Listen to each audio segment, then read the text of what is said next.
Okay, here we have my version of a Snowdog.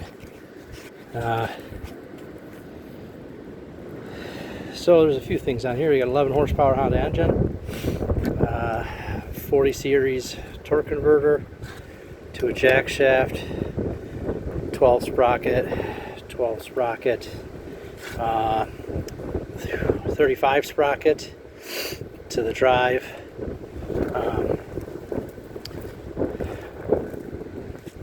Snowmobile I used had the reverse, so I still have reverse and forward gear. Obviously hydraulic brake for an extended hydraulic line that goes all the way back, coils up here, goes all the way back up here to the handles.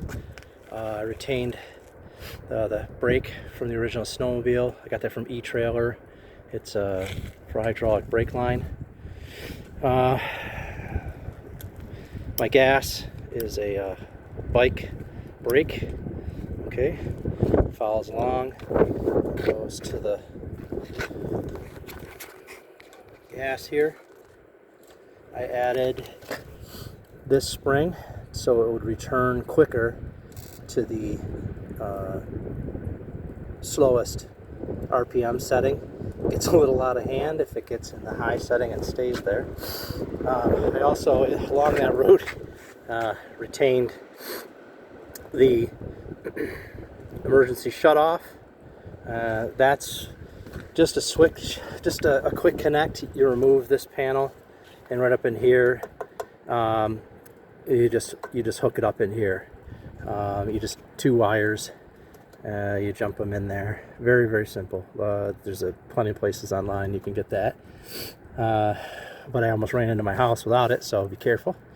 Put a new air filter on it. What else? It's got electric start. I put a battery in here, so I do have the start. Plus I have a secondary battery power. I haven't really hooked that up yet because it's still in the testing phase. You're probably noticing I got 2 front wheels on this thing. These things by nature are very tippy.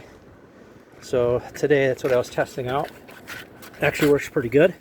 Just made a simple bracket and a T8 bolt goes through this bracket, and just some simple Harbor Freight wheels, and boy does she stop tipping at every chance that she gets. I put this big piece of aluminum, like a little cow catcher, on the front to protect all the gearing and the transmission box on the other side. Seems to be working nicely. You'd think it would push snow, but it actually doesn't really care. It just goes right through it. As far as the towing, so I made up this bar, and out of the framework, right off the frame, this frame is what holds the tunnel together, and the tracks underneath it. This takes place of all that, and so I just teed off of that, and then it comes back to this removable, obviously with these pins, removable bracket, and then I put a ball hitch on it. And here's my little sulky. This is the first itineration. I don't really know. It kind of works. And I sit right here, and I put my feet here and here. And why? Well, when I'm going, I push down like that, and then I can push out, and I can push it left, pushing on this, and it helps to steer it with my hands up high, up here, and I'm going back and forth. Down here I can actually push with my feet, helps with balance and things like that. I put the frame around it, this frame, and hopefully I'll put some panels on here. A buddy of mine's got some plastic panels, and yeah, so it's this basically the same thing, you know what I mean? Underneath there's the track. I didn't modify the track. I took the shock out. I would like the suspension a little less springy, but actually it's kind of nice in the deep snow. It tends to dig easier down in.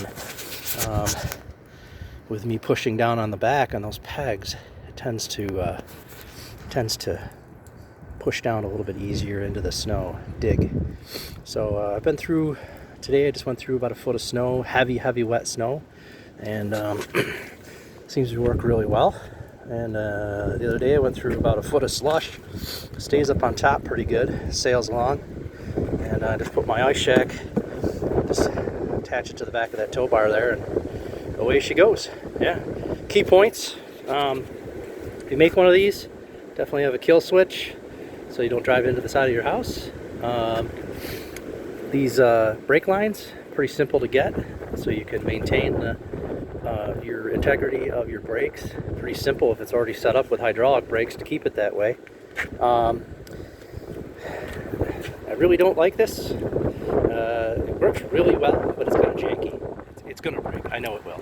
It's not meant for heavy duty use. A motorcycle one would be much better, but for right now, we're good. This little tip-up design is so I can store it. That hinge is so I can put it into my trailer a little bit easier. See, I could just take this, pull this back, and I just left plenty of extra here so that I can, it doesn't kink. And having a reverse is real nice. Pulling in and out of the trailer is real nice. Yeah, other than that, it's not difficult, but okay, so the tools that I used,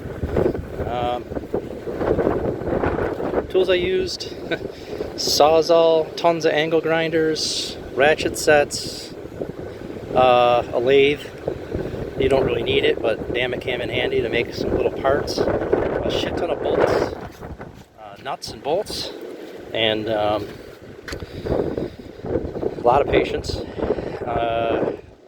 Probably there's easily 20 feet of tubing and another 20 feet of that square tube, and there's another 20 feet of this round, this is just black pipe, gas pipe, and then to make your sulkies, that's up to you.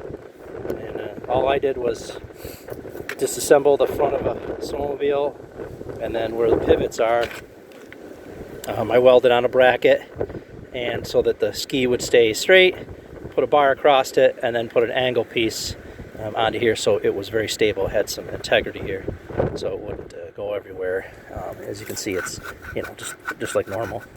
So these are pretty old skis. That's about it. So total cost, fuck, hundreds. More than I wish to think about. The engine's your biggest expense. A very good friend of mine gave me the engine, so it was, I'm not quite sure I needed all that 11 horsepower, to be honest with you. Probably the 8 horsepower range. It would reduce some weight, a little top heaviness, and all the power I really need. Right now, at top speed is probably like 7 miles an hour. I have it geared pretty low, so, you know, it won't go that fast. It has more torque. You can't stop it. It's like a tank. So that's fine by me. It pulls all my stuff, and it's better than walking. But yeah, expensive toy, just to play around with, but still it was cheaper than the commercial model. And commercial models are pretty tippy as well, so I'm not too unpleased. All right, well, thank you for watching, and hope this helps you out. Any questions, leave them down below.